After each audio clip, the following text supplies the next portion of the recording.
Thank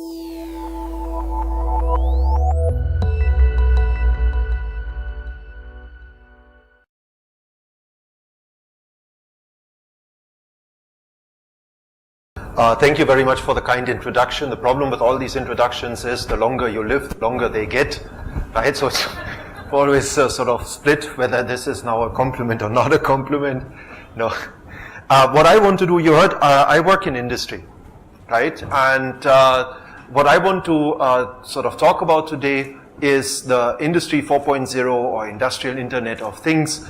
What is sort of our view on this? We'll look at an overview, we'll look at impact and use cases. How can you actually do that in terms of driving these implementations in a company? What is happening in BRICS? We recently did some work on comparing BRICS and industry and automation efforts in the BRICS countries vis-a-vis what's happening globally. So we'll talk a little bit about that. And last but not least, talk about some recommendations. I had some time ago, I had a discussion with a Japanese colleague, and he said, Wilfried, this is all rubbish, right? You Germans are just trying to sort of come up with some fancy name because you have lost out on programming and all that, and now you're trying to revive, right? Now, I consider myself an American Indo-European, right? Having spent a third of my life in each of these geographies, so I wasn't quite offended.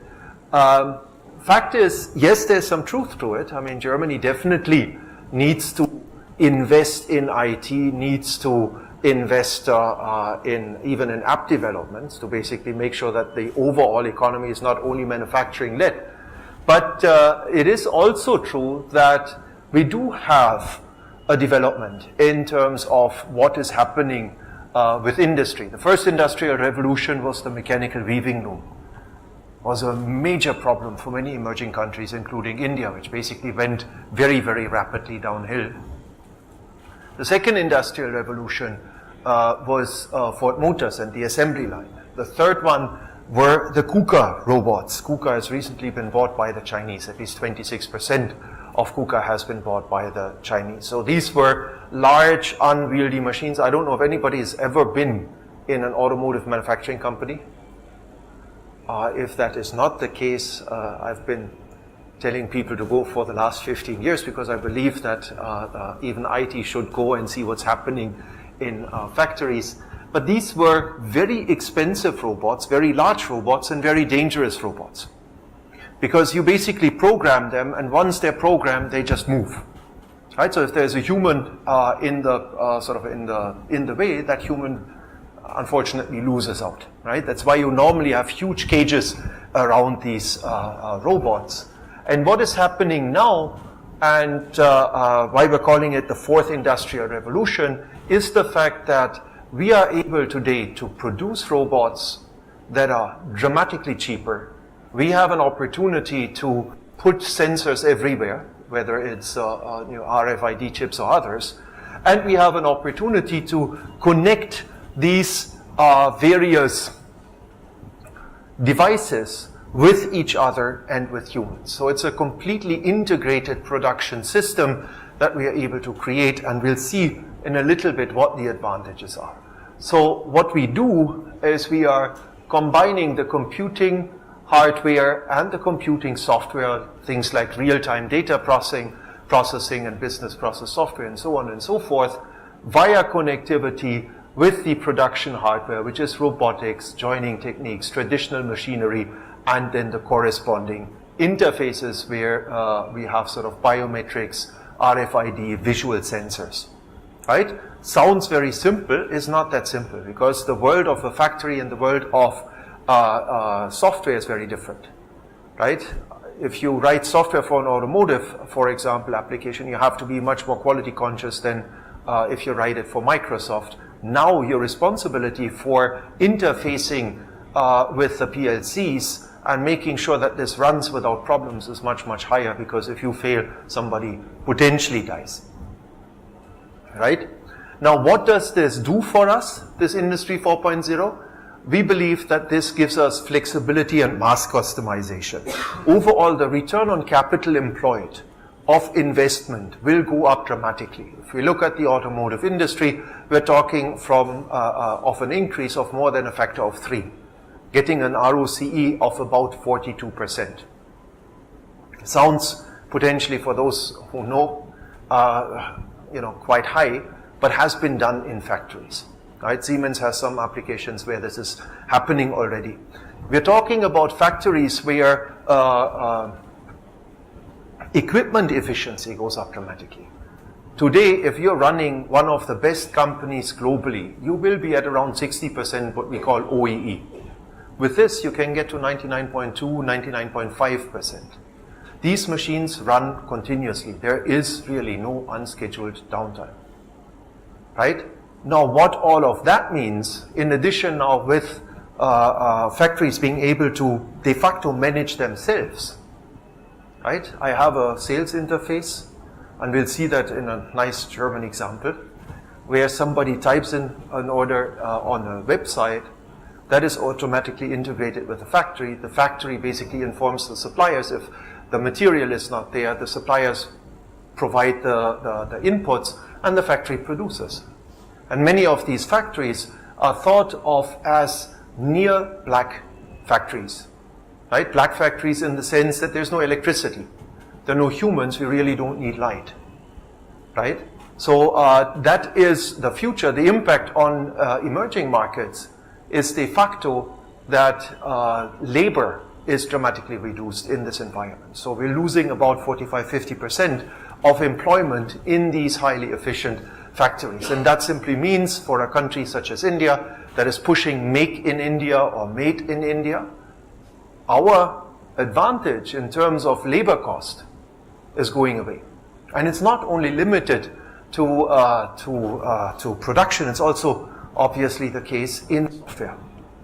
Right? Because, I mean, more of these software bots will have an impact on productivity increases in the software industry with potentially negative impact on employment.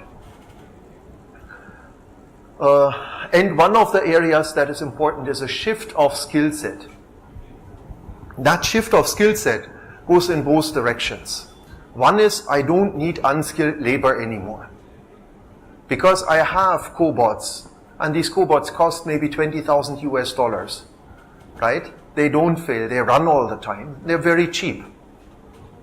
Even compared to a blue-collar worker in India, if I look at Pune and I look at a blue-collar worker that's on the, say, order of 50,000 rupees per month, you get the money back on a cobot relatively quickly. And you don't have labor problems, right? So one is the lower end of the skill set is going to go. The second is the higher end of the skill set is going to go, right? Because today what happens is, or what will happen, and is happening for some applications in some companies already, if a machine has a problem, it automatically informs headquarters. Headquarters says, okay, listen, let's do an initial diagnosis. Do we have the needed parts in stock? If we don't, let's order. Informs the service technician. The service technician on his laptop or on his tablet has all the information and a nice graphical description how to repair the machine. He doesn't have, or she doesn't have to have detailed training anymore because it's easier to look at pictures and do what you're told, right? So impact in two directions. Now, the good news is, like many of the revolutions, it'll take a little bit of time, right? So we still have an opportunity to sort of adjust ourselves. We are currently seeing pilot full plans and precursors of Industry 4.0 being operational. Siemens is one example. We'll show a few others. We believe that the broad adoption of standard solutions will happen by 2025, and this is when you will see labor and jobs potentially shift on a massive scale, right? We've seen the first factories already close down in China, move back to Germany, right? But this is when this thing will hit in more, in a larger scale, and then finally will the true Industry 4.0, the fully integrated view, will happen by 2030, when then really de facto the whole factory is fully integrated, engineering, design, procurement, production, supply chain management, all linked together via wireless connections, via cloud computing, sensors, 3D printing, nanotechnology, and advanced materials. So, been always pushing for employment in manufacturing. Right, I always thought it's a good idea to do both the software and the hardware. Now I'm basically giving the task back to the services sector. I think the kind of jobs that we need to create, a big part of these additional jobs will have to come from new business models and will have to come from the services. Right? Manufacturing is not going to get the 100 million jobs that we want by 2022. This is just not going to happen. So we have to invest in low-skilled jobs, which happen in the budget in terms of construction, leather, textiles, and we really have to see what are the business models that can help us create employment. I mean, challenges I've mentioned, and I'm sure you've heard already quite a bit of this during the day. Cybersecurity. There was a WikiLeaks today saying, okay, listen, the Americans can kill you just by taking over your car. I'm sure it's not only the CIA, probably the Russians also that have this kind of capability. But it is definitely a concern. How do we ensure this? If some of you remember Stuxnet in Iran, which was an attack on an Iranian nuclear reactor, those kind of things are possible and are happening, will continue to happen, and the risk is increasing as we network more and more. And then legal standards is basically something that we have to work with to make sure that we can de facto integrate across continents. Just going to skip to some use cases. This is just an indicative size of the pie impact. This is for number for Germany. We do see application in agriculture, in automotive, in chemicals, in electric engineering, in ICT, and in mechanical engineering. All of this adding up to about 79 billion euros. There is a significant amount of added value in this, and that's why most governments, whether it's the US, France, others, the Chinese also, are spending on this. Right? So it's important. And if we look at some of the use cases, we have use cases in remote diagnostics, we have use cases in predictive maintenance, connected factories. The Speed Factory, the Adidas Speed Factory, is actually a black factory that was moved from China back to Germany. Right? So you may not generate that much employment, but at least the taxes stay in country. Right? This is one of the solutions of Mr. Trump's problems potentially. Not the employment part, but at least the tax part. And then we have precision farming, wear monitoring, smart storage systems. Muesli, Germans are fascinated about muesli, and I'll show you one example in terms of to what extent you can really drive your obsession with muesli. So the Speed Factory is basically a factory that is pretty much a dark factory. It's a decentralized and fully automated assembly line, highly flexible factory with mass customization capabilities and data analytics to test true fit and performance. Right? So here the value proposition is really no workers, integrated planning, and mass customization. I'm on my way towards a lot size of 1. Right? So I'm on my way to provide you what you need at a reasonable cost. Right? That's what is driving this. We have precision farming. This is something where people are looking at increase in yield productivity to the tune of 10 to 40%, decrease in chemical input costs by 10 to 20%, and decrease in labor and workforce related costs by 20 to 30%. Again, this is a whole range of activities. You have sensors in the field. You monitor when you have to put nitrogen into the fields and all that. This is not limited to the West. There's a lot of work that's currently happening. TCS, for example, is working on it to understand what is the application of precision farming in an Indian environment. Right? We still have, unfortunately, a growing population. we have agricultural output that is dramatically behind anything that's happening globally, and we have an average farm size which is 1.5 hectares per farmer, which is very, very small. It's twice as large as the Chinese, but somehow the Chinese are much more efficient. So the question is, how can I find solutions that limit the amount of fertilizer that our farmers are using, that make sure that de facto they don't have to commit suicide, but they're able to make money running those small farms?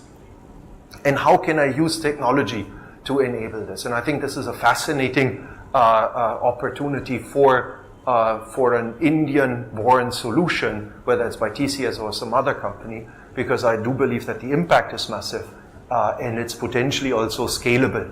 The first application would be China, because they also have very small farms.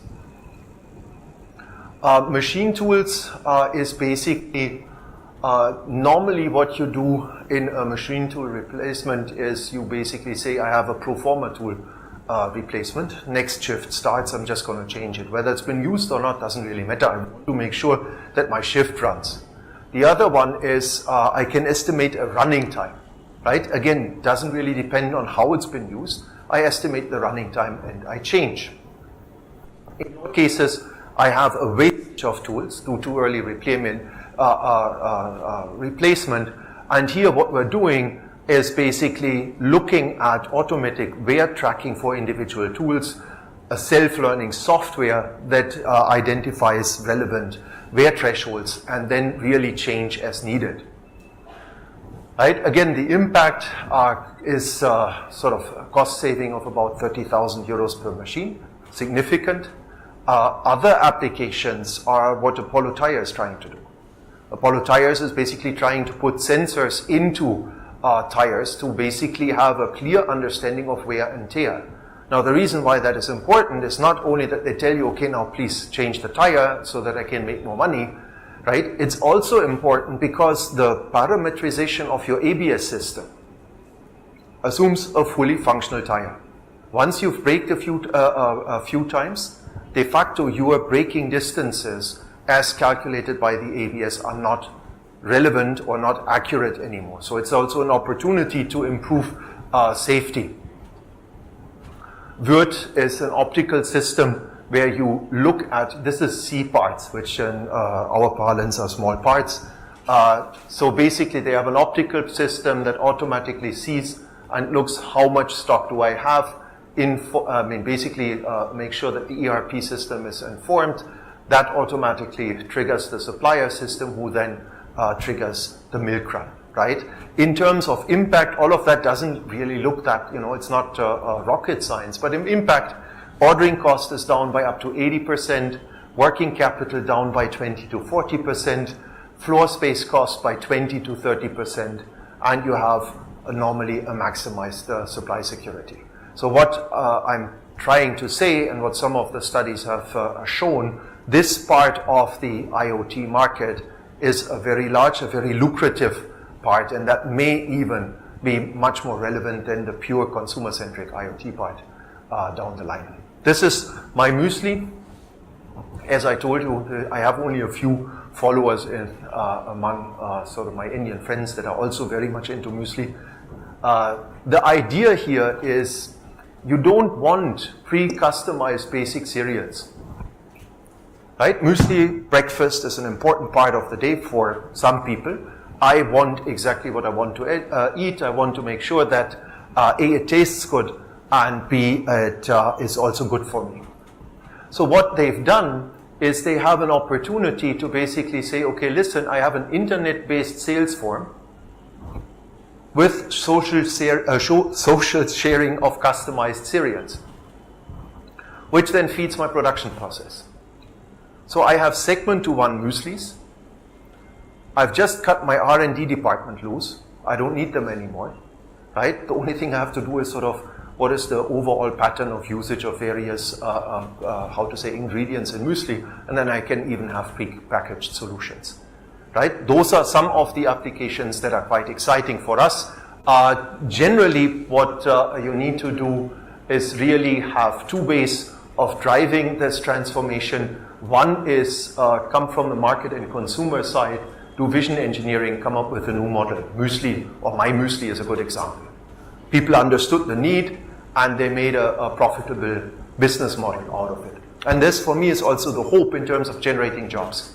We're just going to do things differently, and we're going to make our life more, even more comfortable, attractive, and hopefully make that also on a larger scale and achieve that on a larger scale. So that is one thing. The second thing is, if we're looking at the kind of customers that we have here in India, we are also working with them in a very sort of graded manner to upgrade their facilities. Where can I really use technology to drive productivity, and what is even more important, to drive quality?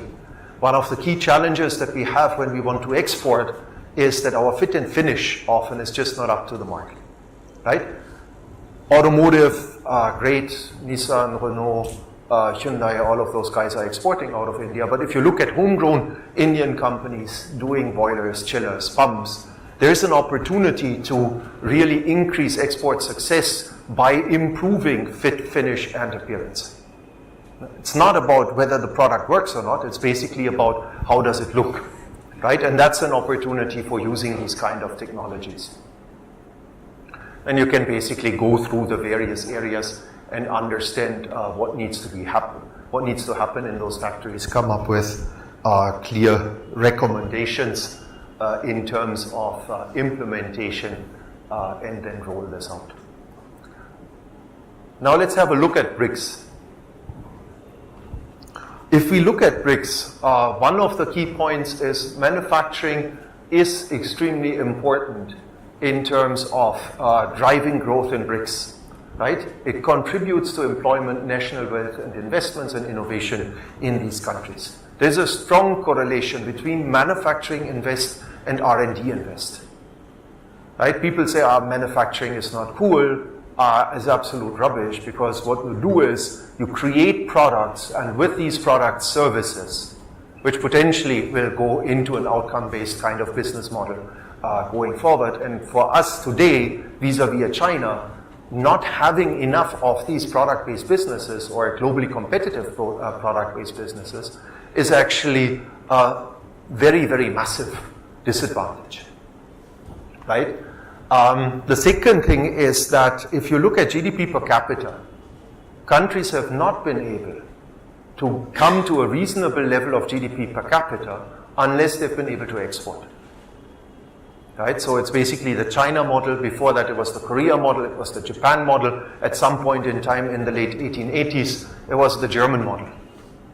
Right? So you leveraged your factor cost advantages to try to come out of a relatively difficult situation as far as wealth is concerned. Now, if you look at competitiveness, all BRICS nations have increased their competitiveness, mostly driven by low labor cost and economies of scale.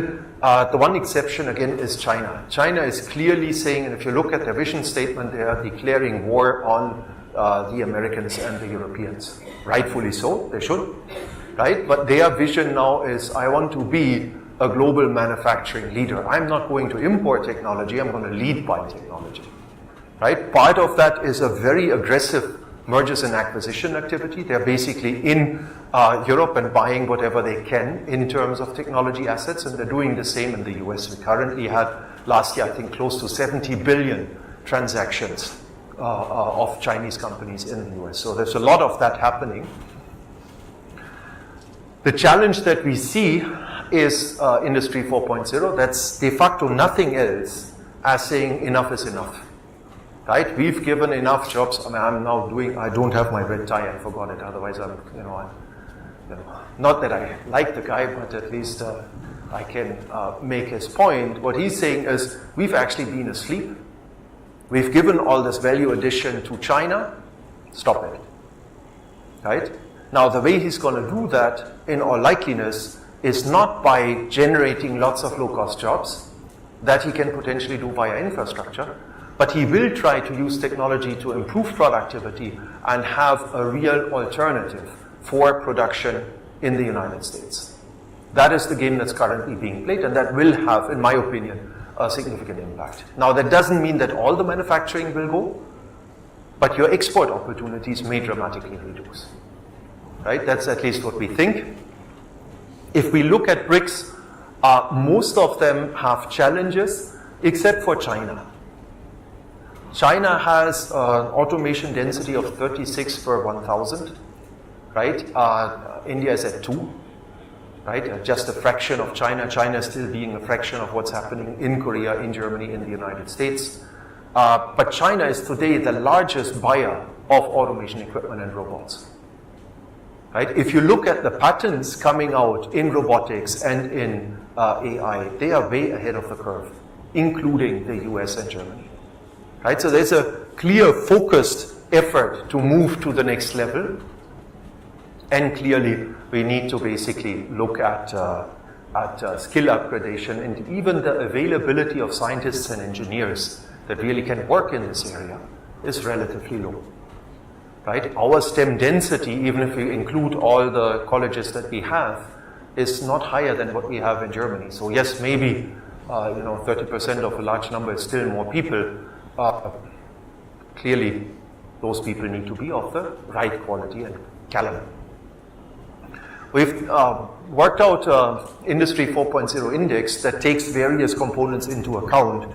And what we see is basically that we have about 4 countries that we believe are at the leading edge of the game. Those are Korea, Japan, Germany, US. China rapidly catching up, and we see very little activity over here. Right? That's an infrastructure issue.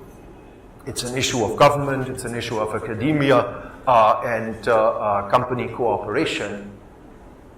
But it also is a problem. Right? This game is productivity and quality. Right? Now you may say, listen, I can still hold on as far as productivity is concerned. We believe that the cost advantage that you get out of Industry 4.0 is, say, 15 to 20%. Now your labor cost advantage vis-a-vis Germany typically was 30%. I still have 10%. Now 10% for a global supply chain may not be enough. Right? That's risk number one. The second risk is, if you don't invest in this, you're not going to be able to hit the quality targets that will be put on you. Right? So, for me, this is an area of concern. We do have, IoT or Industry 4.0 development in India. It's not that we're not doing it. Right? I have some work at TCS, SAP, the global Industry 4.0 center is led out of India with a third of the team in India, a third in Germany, a third in the United States. But, and that's what we're trying to push also together with NASCOM, can we take that to the next level? Can we potentially sort of also tie up with, say, a country such as Germany, which obviously has some challenges on the IT and the implementation and the software front, to make sure that we can leverage our strength and then roll it out more broadly. So what are some of the opportunities? Potentially, if I invest, I have an opportunity for exports as well as local manufacturing hubs. I do have skill upgradation. I drive up productivity. If I drive up productivity, I can afford to pay higher wages. I have the opportunity to attract FDI. Clearly, I have an opportunity around connected automation and mass customization that would help me create products for the 6 billion rather than the 1 billion. I have an opportunity. I have massive underpenetrated customer segments that I can potentially serve using these kind of technologies. Where we see weaknesses, again, this is de facto not BRICS. This is BRICS without China. China is honestly moved away. But we have an educational system with low formal skills training, which is true for Brazil, for Russia, for South Africa, and also for India. We have a lagging IT infrastructure, low government focus and support. We talk about it, but we're not doing anything. And the other thing where I feel we're consistently challenged is consortia. In the rest of the world, people do pre-competitive work together. They share the risk. They work with the universities. They get some money from government. Right? In the Netherlands, for example, we suggested R&D approach for small and medium enterprises where you have a panel, the SMEs apply, they get a certificate right? A voucher. And then they can take that voucher to a university, and then the university and this company can do R&D together. I think all these areas exist in isolation. BITS Pilani has a nice sort of energy efficiency kind of manufacturing line within their campus, which helps them to make sure that their engineers are trained hands-on rather than just theoretical.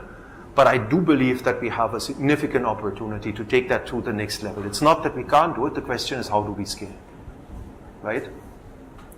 And obviously investment and capex is a turnoff. In terms of the suggestions, improve the formal education system and make sure, and we're currently working that now the BRICS Skills Council is under Chinese leadership, it was under Indian leadership, trying to see how we can introduce 3D printing, robotics, and similar topics on a broader scale. We are looking at Industry 4.0 platform, de facto similar to the kind of tie-up that the Germans and the Chinese have, with the intention of learning from the Chinese, and I'll be done in a second, right? And yeah, just quickly, it is a challenge, and what we need to do is leverage our own capabilities, drive low-cost manufacturing now, make sure whatever jobs you can create, you create now, don't dilly-dally. Right? If you do something against leather, I don't think that's a smart move, because you're really doing a disservice to one of the key industries. Create awareness in the manufacturing sector across or around Industry 4.0, and then basically drive adoption so that we have here an opportunity rather than a threat. And I was told I have half an hour, so I'm still 3 minutes or 4 minutes short. Isn't that correct? Or if you look at the distribution of management practices in Indian industry, what you find is a double hump structure, right? So you have a small hump over here, then some break, and then you have a large hump in the back. And that's very different from what we see in Brazil. It's very different from what we see in China. It's very different from, say, US. So we have the small hump is absolutely leading edge. In some areas, bleeding edge. Our biggest question is, again, how do we now create an ecosystem that pulls everybody up? That is, for me, the biggest challenge, because if you want to be a high-quality supplier in India, your supply chain needs to be high quality. And that's, I think, one challenge and opportunity, which has various solutions. One of them is we have to look at what is an MSME, in my opinion. We are too restrictive in terms of the size. Let them grow, let them have some money, and let them be able to invest in technology, in education. No? And the biggest challenge generally for automotive suppliers in India, for the ones that are not quite there, is how do I become a development partner? All the big OEMs are not interested in handling 1,200 suppliers. They want maybe 250, 300, and those suppliers will be system suppliers. So how do I get to be a trusted partner for an OEM is the challenge that anybody has to ask themselves. And if you look at Bajaj, I haven't been in the Chakan facility. I've just been told that they have 300 cobots working with women on the line, and these cobots sense humans. So for the first time, I have a cooperating robot that allows me to take heavy work, dangerous work out of the production process and combine that with humans. So I think the risk will be less compared to the large KUKA robots. Correct, the risk will be less, but what about the process upsets that a human can cater to, which the robot may not be trained to? Good point. The way these robots are trained is you just, if this is a robot, you just take the robot, move it from A to B. It programs itself. Right? So I don't have to understand CNC. It just does it by positioning. It has an opportunity to correct for imperfections. Your KUKA robot cannot do that. You have to be aligned at 90 degrees. If you're 89, we have an issue. Right? This robot now can adjust for variations in, say, the way a particular piece is positioned.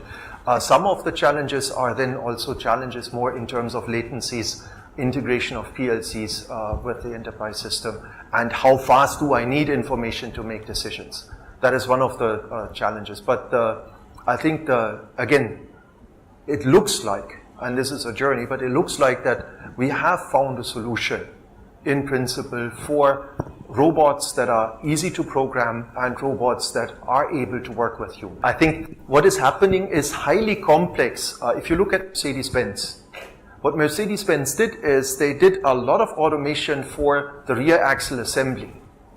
Right, so lots of robots working, and then you have 13 humans sitting on a rotating plate, and the final assembly is still done by